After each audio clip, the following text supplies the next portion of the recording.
STLTechTalk, everything all wrapped into one. Gus. Yep.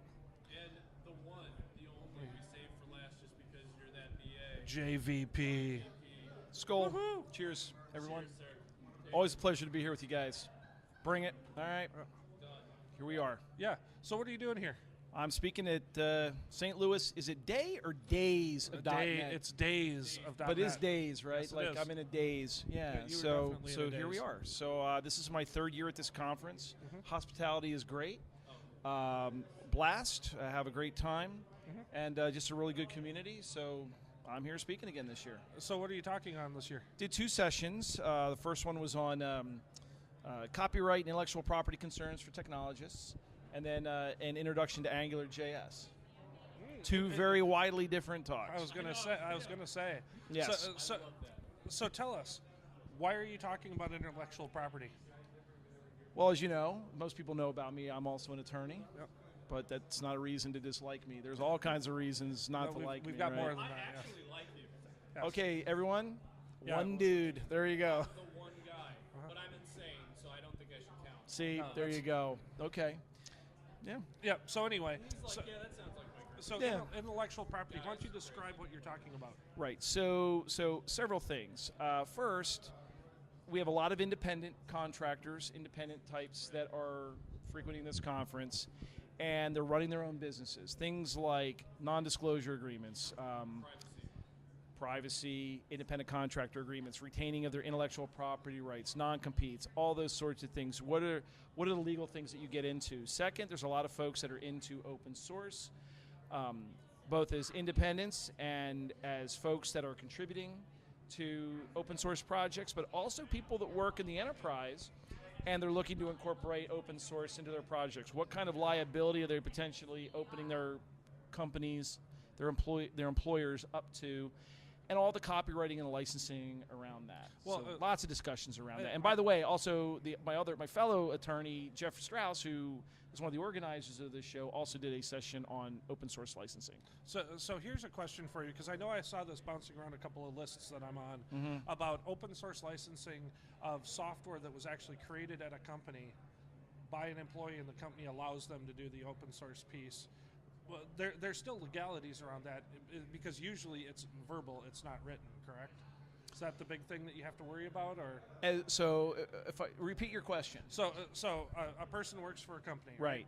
They develop a piece of software that works in the company, but could also work elsewhere, and they get the ability from the company to actually publish that Right. as open source. Right. There's still legalities, and you have to make sure you have your I's dotted and your T's crossed, right, when you do something like that. Absolutely. So several things. If I'm an employee, I'm working, for my my employer, and I have sanction from my employer, which I need, and I also need that in writing. Yes. Typically, anything that I do as an employee for my company, particularly if I'm working on their equipment, is the property. It's work for hire. It's owned by my employer. That's the presumption. Then there are employee agreements where basically they say, look, whatever you create, no matter when you create it, it belongs to us. Is that enforceable? I own you. Yeah, is It's that absolutely enforceable. It absolutely is, because as a consideration for that contract, you're taking the job. You could always say no. So that's totally enforceable.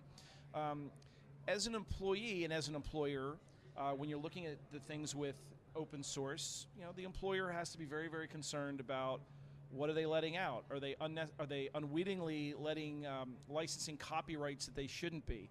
Are there patent issues involved?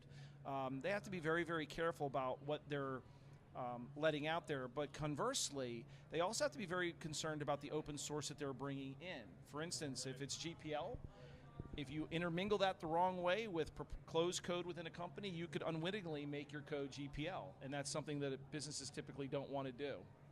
No, that's very true. Very true. And not all businesses have people in positions of power able to intelligently make those decisions. So it's a weird.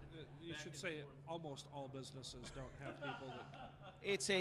There's a lot of uncertainty around it, right? In terms of what it all means. yeah. There's more norming going there. There's like storming and norming and all that stuff. We're getting into a norming phase where there's structure. For instance, for commercial software with patent rights, Apache version 2, we're pretty much settling on that. On the permissive side, it's pretty much things like MIT. We're starting to coalesce around a couple of basic options. Okay. Yeah. Well, That's amazing. that's cool. So your second session was on what technology? Angular 1.3 specifically. Okay. So why don't you give us an overview of what Angular buys the developer? Okay. Oh, I love that. That was Yeah. a great framing of the question. So Angular is a framework. It's a JavaScript framework, one of several mobile first or more mobile first single page application frameworks that very opinionated, that takes care of things like routing, services, communicating with the back end, communicating with the DOM. Very opinionated framework. It's one of those where I say in this session, your level of frustration is inversely proportional to the amount that you color within the lines. Like, in other words, if you have less frustration if you will color within the lines. So I guess depending on how you look at it, it's either proportionally or unproportionally. So what I tell folks is like, look, if you are going to adopt Angular, and that's how I structured this talk, it's as much about the basics of the technology where people are they're performing their due diligence on whether or not they should be going with Angular. Okay. So I give them the basics. And then we talk about some good practices around, like, you got to color within the lines. So if you like your jQuery, if you like your knockout, you really need to leave those at the gate. Yes, you because those things are taken care of for you in Angular. Oh, definitely. Right? So Angular basically is a framework that allows us to build single-page applications. It's particularly for single-page applications, mobile aware. You can use Bootstrap as your CSS framework, obviously, or whichever one you want. But it handles a lot of the plumbing for you, and it's also very compatible with things like ASP. Well, it is. It's very compatible across the board. Right. I mean, from what I've seen, and I'm using a little bit of it, also integrates really well into Bootstrap and a few other things. Absolutely. So it's very powerful. I think it's a very powerful platform for developers today. And not to minimize what you do and how you do it, but that, doing things, building a foundation the right way first, and I talked about this earlier with another guest, is what you were saying. It's just saying be smart and understand the tool set that you're using in order to build the foundation you are to make the kinds of applications that you're looking at. Right. So why do you want to, if someone's already invented the wheel, why do you want to try and reinvent the wheel? You have to decide whether or not Angular, its opinions around the way that it thinks that single-page applications should be built, is it compatible with you and your team and your type of applications? But you don't want to have to go and write this stuff. I mean, who the heck wants to do that, right? So I think that it's a great framework. There's a lot of talk about Angular 2. Yep, which is going to, I've heard, is breaking changes, right? It's a complete rewrite. Yep. I put up what was a somewhat controversial blog post. Just slightly. Where I said, yes, my opinion was that Google broke the OSS compact. When we talk about what is OSS, setting aside the legal issues on licensing, to me, OSS also, I think Eric Raymond's book, The Cathedral and the Bazaar, his framework around what best describes OSS, the community, the things where a good OSS project is going to treat the public and the community as a development partner, and that means transparency. That means holding yourself accountable. And I think one of the mistakes that the Angular team has made is in not appreciating or remembering that there has been tremendous enterprise uptake with the framework. Well, not only enterprise uptake, but also third-party uptake. Sure. Because people have built controls that integrate into Angular or modified their current ones to support Angular. Now they're going to have to change them all. My again. company, Nudesic, we've done some work with some SharePoint tie-ins with Angular, and the deal is that a successful OSS project is going to treat it like a business, and with its constituents and its stakeholders, which is the community, they're going to respect, all the things that go into that, and that means not remembering where you came from, and that means taking into account all the enterprise uptake. And you just say, well, we're not going to just change course. We're going to respect that. And I think a good example of a OSS framework that didn't forget that in the enterprise was jQuery and the way that's very they true. operate like a business. Yeah. Absolutely. Yeah. Yep, And very true. and I think one of the big mistakes potential mistakes with Angular 2.0 is the fact that when they were asked at NG Europe, well, what's your migration path going to be since this is going to be so different? The response was, well, we don't really have one, and we're not sure we're going to have one. That answer told me they never really thought about it. Yeah. And Our people will know how to develop it. No, Yeah. you don't want to hear that. So now there are a lot of enterprises that are both justifiably and unjustifiably panicking. I think you stick with 1.2, 1.3, you wait to see what's going to happen with 2.0, and you perform the same due diligence that you would do with closed source, and if you have investments in Angular, stay the course with it, because there are about 1,300 or 1,400 projects within Google that actually use Angular 1.2, 1.3. Right. There's a lot of uptake with they're dog fooding it. And the one thing I will give a plug to is one of the guys on the Angular team, a guy named Rob Eisenberg, who was Durandal. Yep. He wrote a wonderful blog post sort of summarizing what 2.0 is all about. And to his credit, as a team member, he has some skepticism around some of the directions. And I give him a lot of credit for that. And for my money, I think he actually ought to be running the Angular team personally, because he shows a tremendous amount of both maturity and thoughtful, Honesty, really. yes, and it's thoughtfulness and consideration around the entire OSS ecosystem. And he's just generally a very good guy. That's So, really cool. Yeah. Yeah. Yeah, that's really cool. Awesome. So you talked about Nudesic. Tell people where they can find out more about you and your company and what you do and everything, because holy cow, smart guy, ambidextrous in this industry. Yeah, I can actually have a drink and I can hold a microphone at the same time. That's gorgeous. Right. You may want to pixelate that out. Nah, I wouldn't pixelate that out. The word's out on me. It's an empty glass. That was a Blenheim. That was actually a Blenheim. Is that what it was? Oh, whatever. Bernheim? What? Bernheim? This was made in Kentucky, but it's not a bourbon because it's made from winter wheat, whatever the heck that is.